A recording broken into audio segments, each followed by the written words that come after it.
gördük. Hoş geldiniz. Bayramınız mübarek olsun. Hoş geldiniz. Sağ olun. Sağ olun. Hoş geldiniz Cenab Bey. Sağ olun. Teşekkür ederim. Siz de hoş gelmişsiniz. Sağ olun.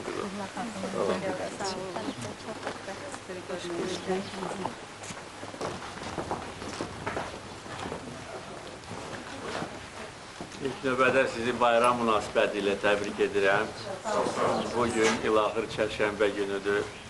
Həsənriz kəndində tonqalı alovlandırdım və qarşıdan gələn Novruz bayramı münasibəti ilə sizi təbrik edirəm.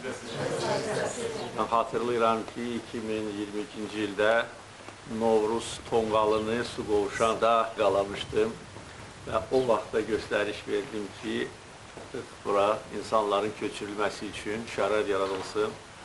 Bu evlər tikildi, çox gözəl, yaraşıqlı evlərdir, sıfırdan tikilibdir və bütün şərait var. Və şadam ki, artıq birinci sakinlər bu evlərdə yerləşir və burada rahat yaşayacaqlar. Burada yaşamaq üçün bütün şərait var, evlər çox gözəl, geniş, işıqlı evlərdir. Təbiət də təbii olaraq bu bölgəyə əlavə dəyər verir. Gözəl su anbarının yanında yaşamaq da əlbəttə ki, adamın zövqünü oxşayır. Ona görə burada yaxşı, rahat yaşamaq, işləmək üçün bütün imkanlar var və şadam ki, artıq burada da keçmiş köçkünlər yerləşirlər. Burada 2-ci Qarabağ müharibəsinin ilk həftəsində işğalçılardan azad edilmişdir. Bizim birinci əhəmiyyətli uğurlarımızdan biri idi, hərbi qələbələrimizdən biri idi. Və bildiyiniz kimi 44 gün ərzində bizim ordumuz, bütün silahlı qüvvələrimiz ancaq irəliyə gedirdi. Və hər bir kəndin, hər bir qəsəbənin azad olunması ordumuza, bütün xalqımıza əlavə ruh verir. Özü də böyük yaşayış məntəqəsinin işğalçılardan azad edilməsi xüsusi əhəmiyyətə malikdir. Su qovuşan işğalçılardan birinci azad edildi. Təkcə bununla buranın əhəmiyyəti məhdudlaşmır. Çünki bunun bildiyiniz kimi çox böyük strateji əhəmiyyəti var.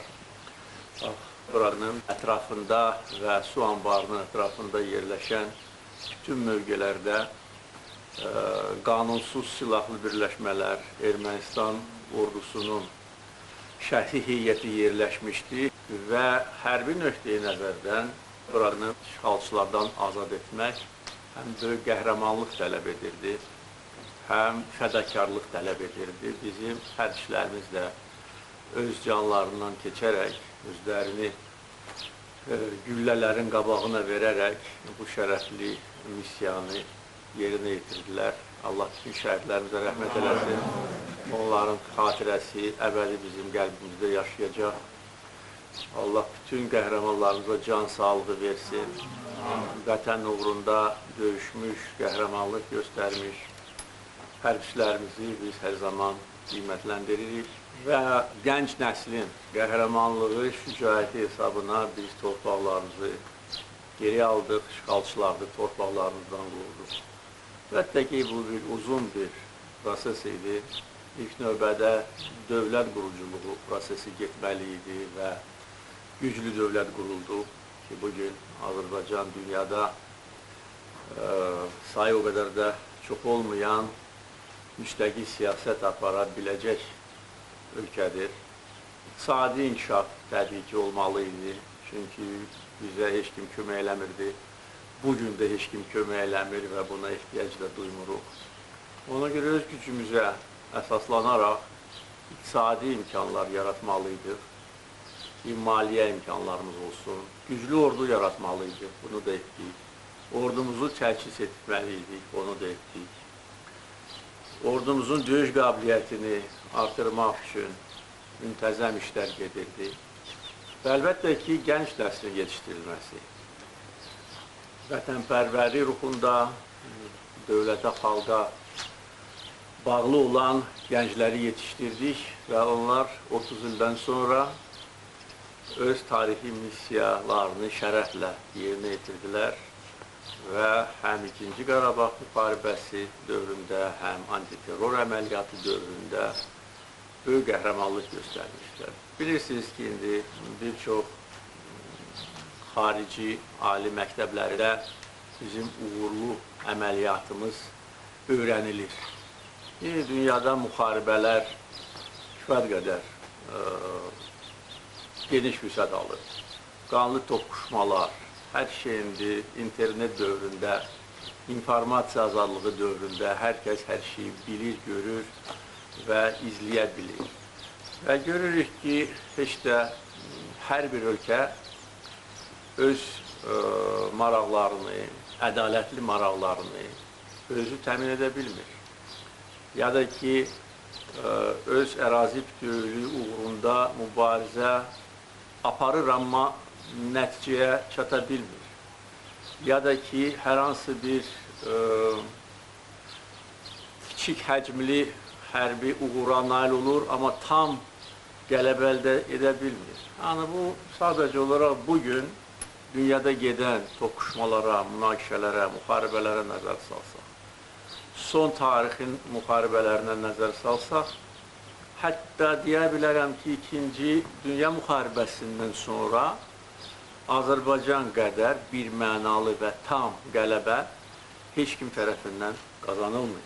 Ya yarımçıq qalıb, ya natamam qalıb, ya da ki, hər hansı bir başqa formada müharibə öz mahiyyətini dəyişməyərək modifikasiya olunub, başqa formalara keçib.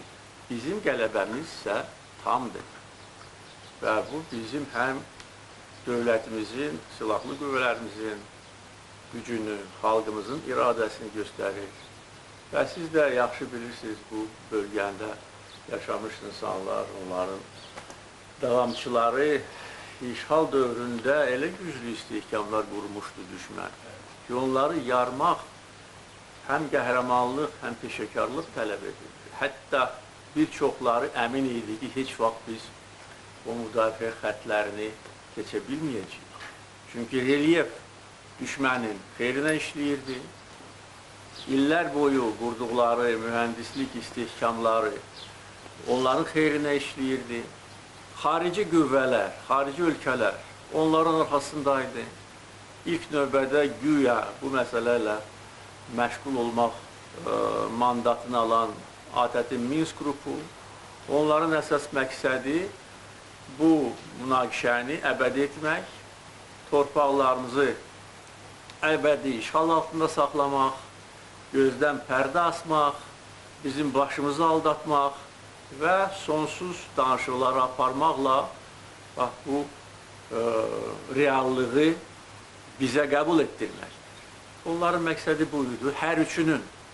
Burada bunların üçü də bir amal uğrunda birləşmişdir. Halbuki bu indiki bu ölkələr arasındakı münasibətlər göstərir ki, bu çox nadir bir hal idi. Yəni, nəyi göstərirdi? Hər üçü Ermənistanın arxasında. Hər üçü müxtəlif yollarla Ermənistanı dəstəkləyir. Biri silah verirdi, biri siyasi dəstək verirdi, biri iqtisadi imtiyaz verirdi. Biz buna qarşı mübarizə aparmış, buna qarşı müharibə aparmış. Və 2-ci Qarabağ müharibəsi başlayanda bilinmirdi kim necə özünü aparacaq. Böyük güclərin mən nəzərdə tutuyorum. Və belə bir ağır siyasi mühitdə, belə bir ağır relyefdə, belə bir ağır istehkamlarla dolu olan ərazilərdə cəmi 44 gün ərzində düşməni böyür üstə qoymaq xalqımızın gücünü göstərir. Ancaq o vaxtda biz bilirdik, əminəm ki, siz də bilirdiniz, bütün xalq bilirdi ki, bu hələ ki işimizin tam, necə deyərlər, başa çatması deyil. Çünki müəyyən səbəblərə görə bizim torpaqlarımızda separatçılar hələ ki öz yuvalarını saxlamışdılar. Sülh məramlı qüvvələr bölgəmizə gətirilmişdi və bu da separatçılara əlavə necə deyərlər, ürək-dirək verirdi. Onlar da hesab edirdilər ki, belə olan vəziyyətdə o separatçılıq davam edəcək və digər müxtəlif hadisələr baş vermişdi. Ancaq bir şey onlar hesablaya bilməmişdilər, o da Azərbaycan xalqının və dövlətinin iradəsi, qətiyyəti, cəsarəti, öz gücünə əminliyi, bunu onlar hesablaya bilməmişdir. Və il yarım bundan əvvəl bir günlük antiterror əməliyyatı separatçılığın kökünü kəsdi. Onunla da məsələ bitdi, onların kitabı bağlandı. Və bugün də biz bu gözəl bayramı burada qeyd edirik. Mən sizi təbrik edirəm, burada xoşbaxt yaşayın, siz buna layiqsiniz, uzun illər əzab əziyyət içində yaşamışsınız, bundan sonra o əzab əziyyət qaldı tarixdə. Təbrik edirəm sizi. Allah balalarınızı saxlasın. Sağ olun.